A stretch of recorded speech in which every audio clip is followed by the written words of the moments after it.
Hey guys, Metal Jesus here, and I'm excited to bring you a review of a controller for the Nintendo 64 that I've been looking forward to for quite a while because, full disclosure, I'm not the biggest fan of the original N64 controller. I know, but it's so weird being a modern gamer and going back and trying to use that controller today. So, one of the things I love about the idea of this Brawler64 by Retro Fighters is that it attempts to modernize the N64 controller. And so in this video, we're going to put it through its paces. I'm going to tell you some of the things that are great about it and some things to kind of look out for.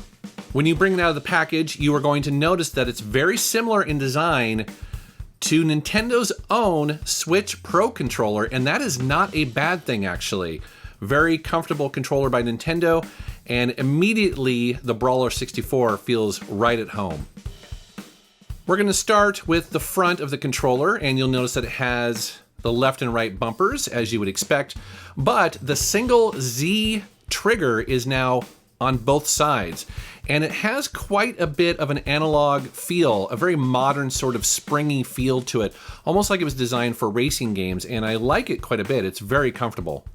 Underneath here, it also supports the Rumble Pack as well as the memory packs, so you can save your games.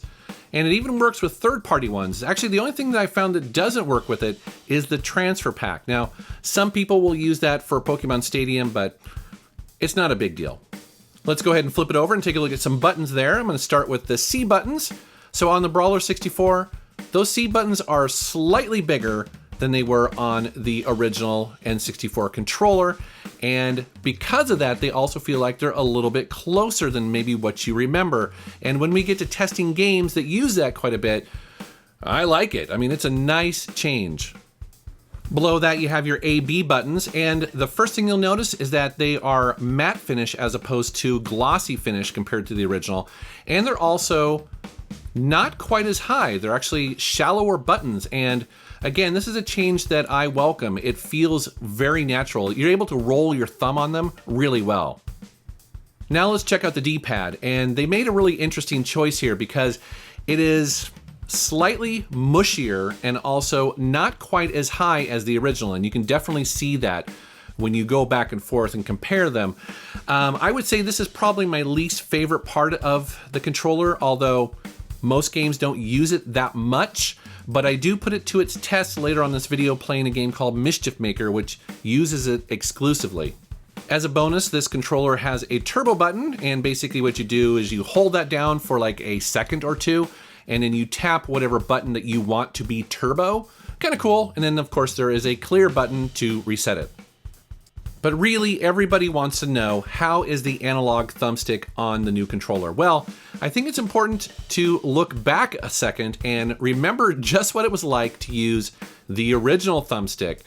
It was wobbly. It was hard plastic. What else can I say about it other than, sometimes if you used it a lot, your finger would slip off of it. Well, they've addressed a lot of that. The thumbstick on the Brawler64 has a much more modern feel and modern design. If you've been using a controller for the past 10 years, then this is going to feel right at home. Also, I like the fact it is rubberized on the top as well, so your thumb doesn't slip off of it. But I was curious exactly how much different it was compared to the original controller, and I just happen to have an EverDrive, and that allows me to run a controller test program that runs on the real hardware, and then you can plug in pretty much any controller to it and test it out.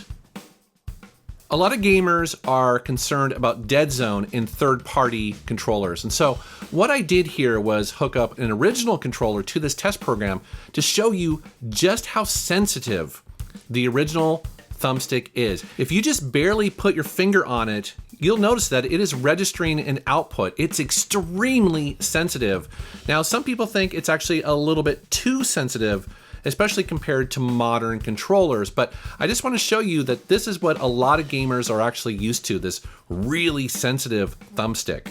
Here's the Brawler64 using the controller test program, and it's hard to tell based on this footage, but I am having to push it a little bit more than the original. I mean, it's noticeable, but it's not a huge amount. There's a little bit of a, quote unquote dead zone, I guess, but again, I don't think it's that big of a deal. However, here's something that alarmed several people who got this early, including myself. Now, it's hard to notice in this footage, but if you have the left bumper held down and you push that thumbstick hard in the upper left, it's rubbing against something inside the controller and slightly bumping that bumper up. Does that make sense there? You can kind of see it there. It's hard to tell, but it's pushing against the bumper. Now, to test this out, because I was originally very concerned, I was like, oh man. So thankfully I have this test program here and it tells me, oh, okay, well, even though it's doing that and it feels kind of weird, that left button is staying pressed the entire time. It's not actually affecting that button, but I wanted to point it out here because it is, I would say, almost a design flaw. And I'm sure it's something that they could fix in like a future revision if they need to. The controller test program also allows you to benchmark the utmost output of that analog stick. This is very useful if your analog stick is broken or dying and you're trying to troubleshoot it, but here we can use it to compare the output of the Brawler64 to an original controller.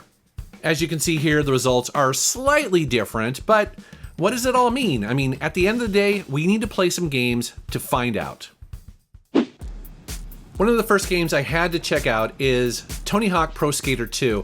I picked this kind of game because it's an arcade game, it's a sports game, and it's all about precision, and honestly, I know immediately if something is wrong. I've played this so much that if there's a little bit of lag or if there is bad buttons or something like that, I would know almost instantly, and I was having a blast playing this.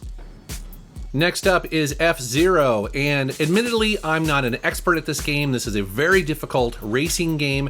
However, it uses the thumbstick quite a bit, and you notice if something is not right with it because this game has speed, it has precision, and while this is, again, not the most challenging track here, but it felt right. I was able to play it, and actually, I think I came in first, which is awesome.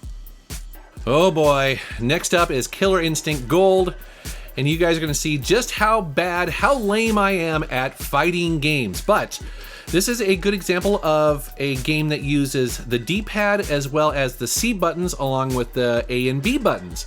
And again, while I'm not an expert at this game, I was able to do pretty well. I mean, at least initially, this game is actually fairly difficult, but one of my favorite moves is to hop back and forth, kind of the diagonal D button, and I was able to do that fairly well. Although, again, it does have a bit of a mushy feeling D-pad, but it's playable. Next up, I wanted to try a first-person shooter, and these are very tricky to pull off on the N64 because, nowadays we have two thumbsticks, one for movement and then also one for looking. Well, you don't have that on the N64, and so it's pretty tough to play these games. If you notice right off the bat there, I actually had to ratchet down the sensitivity almost to the lowest setting because that thumbstick was just flinging me around. I couldn't aim hardly at all, but thankfully Quake 2 has that option for me. Also notice here that the movement is using the C buttons. And that's very important because a lot of these games did that, especially the first-person shooters. And I like how the C buttons are bigger, slightly bigger than the original controller. And so I was able to actually adapt fairly quickly to this, and I had a lot of fun. Next up is Super Mario 64, and the thing about this game for me is the inertia that you have when you're moving that analog stick and controlling Mario, because if that doesn't feel right or if that is off, then this game would just be ruined. And for the most part, it does feel very natural. Although, admittedly, it's not exactly the same, but I was able to play it just fine.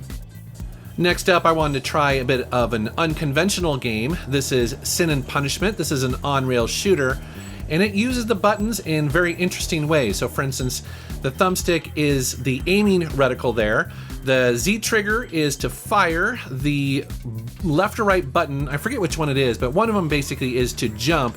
And then the C buttons are to move or dash left or right. And fantastic game actually, and it controlled very well with this controller. Next up is a game that is kind of notorious on the N64, that is Mischief-Makers. It's a really great game, but it has bizarre controls. Every time I pick this game up, if it's been a couple months, I have to read the manual just to figure out how to play it again, because it doesn't use the analog stick like you would expect in a 2D platformer. Instead, it uses mostly the D-pad and also the C buttons and A and B in very interesting and weird ways. But this is a good test for that D-pad, and for the most part, it worked just fine. Oh man, I love my racing games, and of course Mario Kart on the N64 is fantastic. So another excuse to play through this game with this controller. And again, you know, just like all the other games in this video, I very quickly adapted to it. I mean, you know, and keep in mind here, you know, the point of reference here, I actually don't really care for the original N64 controller that much. And so for me, coming to this Brawler64 controller, it feels very modern. I'm able to jump into it and use it immediately. So if you want to check out this controller, go to retrofighters.com. It retails for $30. Although if you were part of the Kickstarter campaign, you got it for a little bit cheaper than that. But yeah, definitely a cool addition to my N64 collection. All right, guys, well, thanks very much for watching. Thank you for subscribing, and take care.